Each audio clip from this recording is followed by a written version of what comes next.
tinawag ng Diyos. Naway makita sa inyo ang kalinis-linisang puso ni Jesus. Ako ito si Maria, ang ina ng inyong Panginoon, na muli ay nakasama ninyo sa pagdaralita ng aking banal na Santo Rosario. Muli ako'y nagpapasalamat sa inyong lahat sapagkat hindi kayo tumitigil sa pagdarasal ng aking banal na Santo Rosario, sapagkat ito ay kailangan ng mundong ito. Maraming nagaganap na mga trahedya sa iba't ibang bansa, higit sa inyong bansa.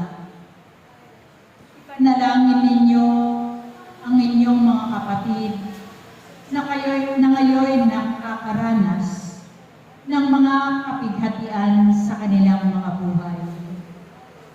Panalangin ninyo silang lahat, sapagkat kayo'y tinawag ng Diyos upang kasangkapanin na kayo'y manalangin para sa mga tao na nahihirapan sa mundo ito.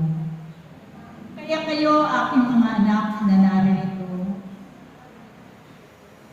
sama-sama kayong manalangin ng aking banal na Santo Rosario para sa kaligtasan ng inyong bansa.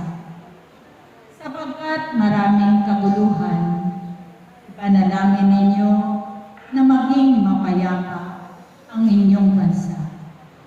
Sapagkat kayong lahat ay mapalad, aking mga anak, sapagkat kayo'y tinawag ng Diyos, hiniram kayo ng Diyos upang ipanalangin silang lahat. Huwag kayong mabahala kung kayo man ay nahihirapan sa inyong mga buhay. Ang Diyos kailanman ay hindi niya kayo pababayaan. Maging matatag kayo at patuloy na ipagkatiwala ninyo ang inyong buhay sa Diyos. Sapagkat ang Diyos kailanman ay hindi kayo pababayaan.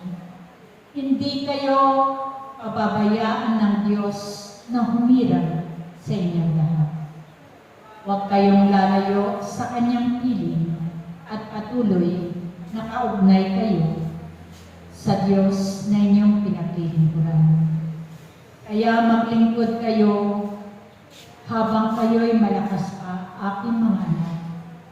Maglingkod kayo hanggang wakas ng inyong mga buhay.